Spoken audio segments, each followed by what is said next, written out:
Assalamualaikum Pak Taufik. Waalaikumsalam warahmatullahi Alhamdulillah. wabarakatuh. Sehat Pak ya? Alhamdulillah sehat. Alhamdulillah. Iya, ini waktu untuk Pak Taufik ini. Jadi ada beberapa catatan-catatan saya. Pak Taufik ini kebetulan dia sebagai wakil ketua bidang pengkajian dan penelitian hukum di PPI Kadin Pak ya? Iya benar. Alhamdulillah. Kemudian juga wakil ketua di Peradi juga Pak ya? Nah, ini rangkap-rangkap ini. Ini beliau pakar hukum dan cukup lama untuk menekuni di bidang pengacara Pak Taufik ya. Baik. Ya. Pak Taufik, ini kan lagi memicu adrenalin ini Pak ya. Jadi terkait dengan undang-undang Omnibus Law dan masa depan khususnya yang kemarin sangat luar biasa bergerak ini kan para buruh ini Pak Taufik. Betul.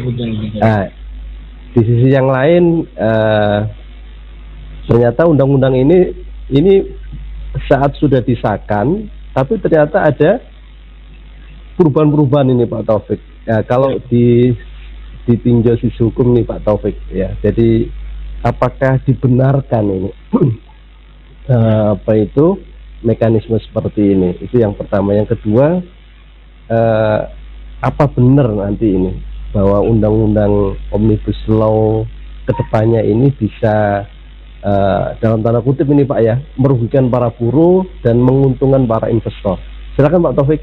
10-15 menit Pak ya, mohon maaf ini karena nanti ada sesi pertanyaan sama juga Pak Taufik. Ya, silakan Pak Taufik. Assalamualaikum warahmatullahi wabarakatuh. Para abi, abang, kakak dan adik ya, alhamdulillah kita diberikan kesehatan. Sebenarnya ini mengulang apa wawancara saya dengan Radio Bravos 7 bulan yang lalu yang kemudian viral itu ya. Saya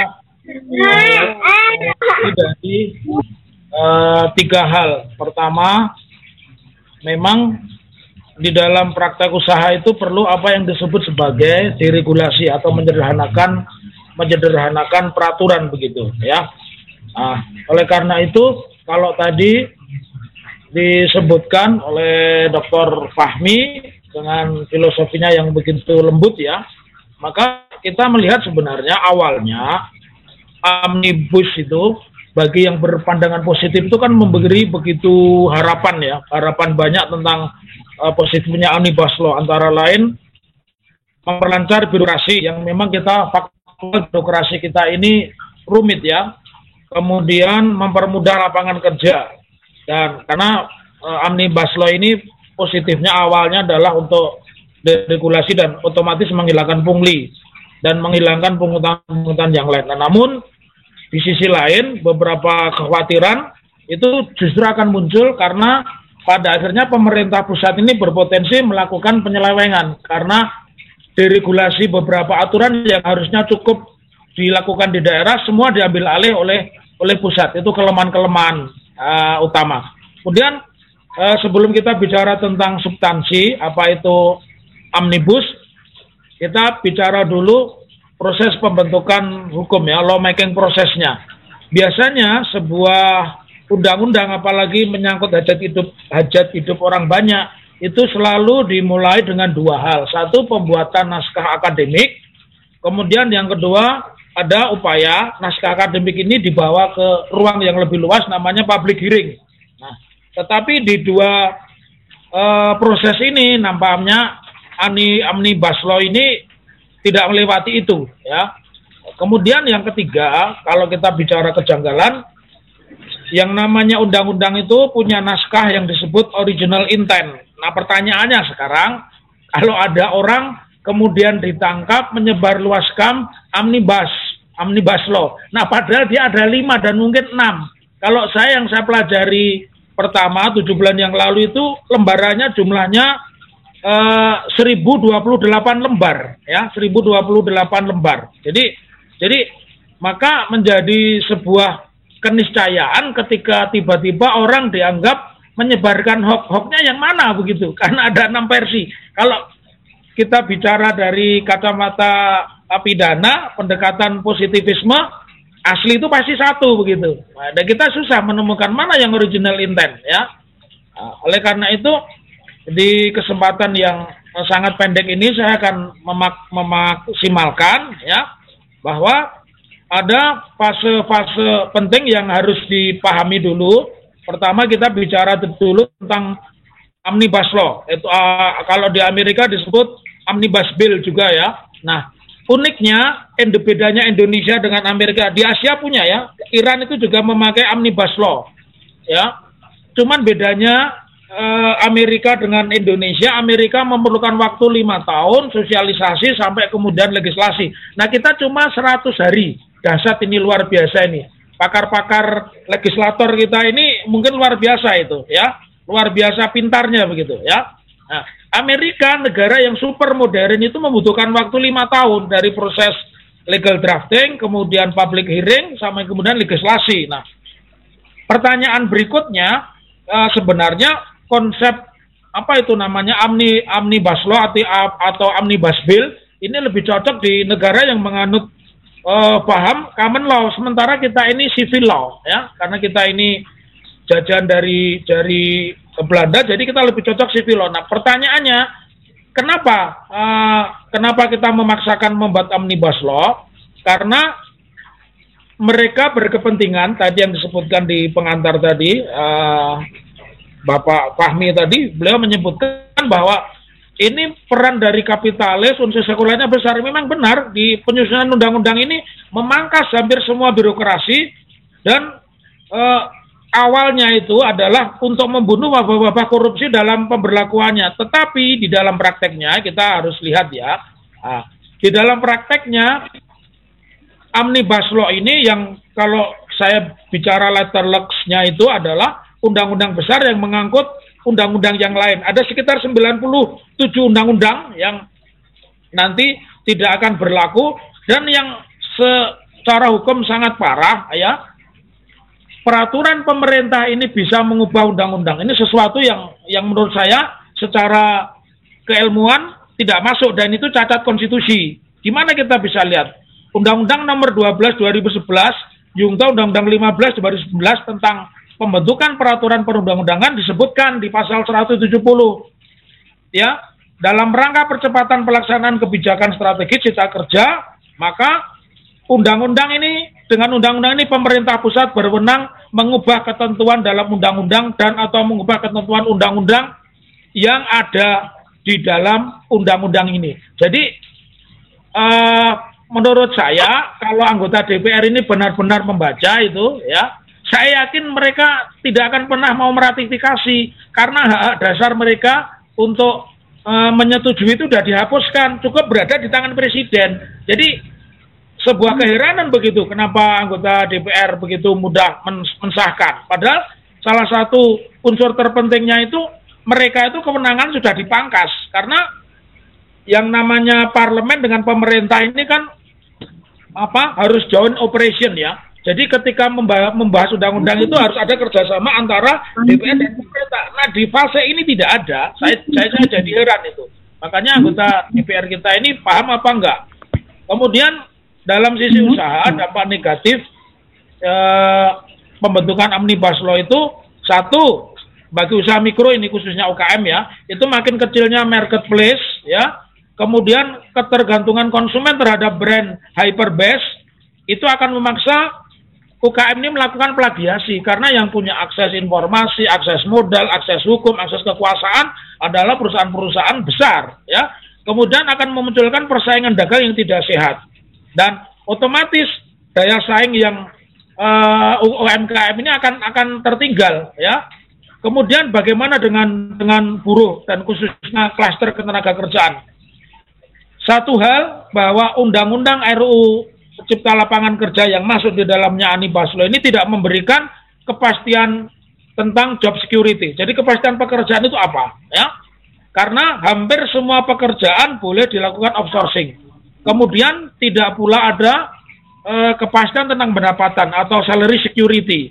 Dan tidak ada jaminan social security-nya nggak ada. Ini bisa kita lihat misalnya dari 9 alasan tersebut. 1, hilangnya upah minimum, hilangnya pesangon, hilangnya outsourcing, karena outsourcing boleh di semua lini pekerjaan, pekerja kontrak tidak dibatasi jenis pekerjaannya, PHK itu mudah karena tidak perlu memakai pesangon tadi, waktu kerja sangat melelahkan dan eksploitatif. Kemudian yang sudah terjadi, TKA buruh kasar itu berpotensi masuk ke Indonesia dalam jumlah besar. Kalau kita sudah bukan berpotensi, sudah terjadi. Jaminan sosial hilang, dan yang parah, sanksi pidana khususnya yang terkait dengan kerusakan lingkungan atau kejahatan korporasi ini ditiadakan. Jadi ngeri banget ini. Oleh karena itu ke depan tidak akan lagi upah minimum kota, yang ada adalah upah minimum provinsi. Nah, padahal kemampuan kota satu dengan kota yang lain itu berbeda. Kalau kemudian hanya dengan upah minimum provinsi, tentu tidak akan tercapai keadilan. Lalu pasal kontroversi, mohon maaf ya, ini yang saya baca yang 1028 lembar. Bunyi lengkap pasal 88 itu dihilangkan. Bunyi lengkap pasal 88 Undang-Undang 13 2003, setiap pekerja atau buruh berhak memperoleh penghasilan yang memenuhi penghidupan yang layak bagi kemanusiaan. 2, untuk mewujudkan penghasilan yang memenuhi penghidupan yang layak bagi kemanusiaan, sebagaimana dimaksud ayat 1, pemerintah menetapkan kebijakan pengupahan yang melindungi pekerja buruh.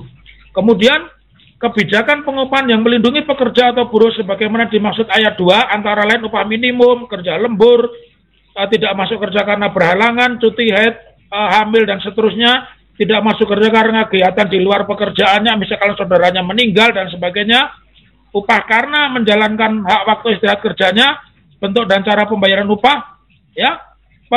Kemudian pemerintah menetapkan upah minimum sebagaimana dimaksud dalam ayat huruf A berdasarkan kebutuhan hidup layak dan dengan memperhatikan produktivitas dan pertumbuhan.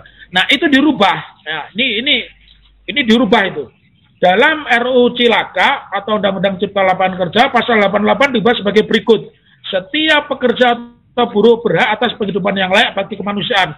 Pemerintah pusat menetapkan kebijakan pengupahan nasional sebagai salah satu upaya mewujudkan hak pekerja buruh bagi kehidupan kemanusiaan. Ketentuan lebih lanjut mengenai kebijakan pengupahan nasional diatur dalam peraturan pemerintah. Hilangnya pasal 88 ayat 3 dalam catatan kami membawa dampak serius bagi kesejahteraan buruh, karena perlindungan pengupahan 9 tadi yang saya sebutkan tidak lagi menjadi prioritas penting. Nah, sekarang kita bicara di sisi nelayan. Di peraturan Omnibus Law itu mencampur adukan kawasan tangkap nelayan tradisional dengan kawasan pemanfaatan umum lainnya. Jadi disamaratakan gitu. Karena padahal kemampuan kapalnya besarnya berbeda. Hal ini meningkatkan risiko nelayan ditabrak kapal-kapal besar. Kemudian penyusunan zonasi hanya memberikan kepastian hukum kepada pebisnis. Artinya pemilik modal besar yang punya kapal banyak. Kemudian peraturan zonasi tidak mempertimbangkan keberlanjutan sistem ekonomi. Yang berikutnya yang ingin saya sampaikan tadi, hapusnya pidana bagi korporasi. Negara akhirnya hanya menjadi alat kepentingan pemilik modal. Kenapa? Karena kejahatan korporasi sebagaimana kasus pembakaran hutan, kemudian kasus buyat yang mengakibatkan orang semua cacat genetik, itu tidak ada lagi sanksinya, cukup dengan sanksi administrasi. Artinya sanksi pidana itu tidak ada. Kemudian kita bicara di mana cacatnya Omnibus Law. Proses penyusunan draft Omnibus Law yang tertutup merupakan bentuk pelanggaran serius terhadap konstitusi. Kita punya undang-undang keterbukaan informasi, tetapi pembentukan bahkan draftnya pun nggak punya, sampai 6. Draftnya sampai 6. Kemudian eksekutif sama sekali tidak memperhatikan nasib masyarakat yang terdampak. Aturan pada pasal 28 Undang-Undang Dasar 45 ayat F tentang hak untuk mendapatkan keterbukaan informasi sama sekali tidak ada. Nah, yang parah, pasal 170 menyatakan peraturan pemerintah bisa mengubah isi undang-undang. Oleh karena itu, secara umum, Omnibus Law ini berpotensi melanggar prinsip-prinsip demokrasi. Nah, sekarang kita juga bicara kelebihannya apa? Memang ada kelebihannya juga, bahwa kelebihannya itu dia menyederhanakan birokrasi, dia bisa membuat standarisasi sehingga bisa melakukan efisiensi anggaran, ya. Nah, kekurangannya karena tidak sejalan dengan sistem hukum di Indonesia. Indonesia ini menganut civil law, ya, dan konsep omnibus law lebih cocok di negara yang menganut common law. Karena dengan pembahasan cepat itu memang model-model mekanisme pembahasan di negara Amerika, di Taiwan, itu memang mekanisme seperti itu. Tetapi di Indonesia tidak. Indonesia tetap harus lewat legal drafting, lewat public hearing, baru legislasi. Nah, kemudian di penutup saya, konklusinya apa? Pertama, pemerintah itu mengabaikan perlindungan terhadap rakyat sendiri, ya. Padahal tujuan negara ini adalah untuk melindungi segenap tumpah darah Indonesia. Jadi nggak ada lagi kita hidup di negara sendiri, bekerja di tanah air sendiri, tapi negara tidak melindungi. Karena murni memang ini untuk kepentingan modal besar. Pada kenyataannya Omnibus Law bukanlah masalah utama yang selama ini menjadi penghambat investasi. Jadi Omnibus Law ini tidak bicara tentang 3 hal. 1, pendidikan, 2, kesehatan, yang ketiga tidak disinggung sama sekali. Ya. Ada beberapa kekhawatiran bahwa pemerintah justru berpotensi melakukan penyelewengan. Ya, misalkan pemerintah bisa membatalkan perda. Wah, ini luar biasa ini. Pasal 170 DPR sudah kehilangan tadi, di pasal 20 ayat 1 jelas. Dengan jelas disebutkan bahwa pembentukan undang-undang merupakan kewenangan DPR, bukan pemerintah. Artinya, menurut konstitusi, DPR adalah pemegang kekuasaan tertinggi pembentukan undang-undang. Jadi nggak sinkron ini. Kalau kita bicara Undang-Undang 45, kemudian Undang-Undang Susunan Kedudukan dan Keuangan Anggota DPR dan Omnibus Law ini nggak nyambung. Berikutnya, perlindungan terhadap hak buruh, artinya mendapat penghidupan yang layak, itu sama sekali tidak ada. Ya, adanya penguatan dalam pengaturan sanksi pidana terhadap korporasi sehingga negara hadir itu mestinya, tapi ini tidak terjadi. Konklusinya apa? Ya, konklusinya menurut saya Undang-Undang Omnibus Law ini harus ditolak begitu. Begitu kami sampaikan. Mohon maaf lebih dan kurangnya mohon maaf. Assalamualaikum warahmatullahi wabarakatuh. Waalaikumsalam warahmatullahi wabarakatuh.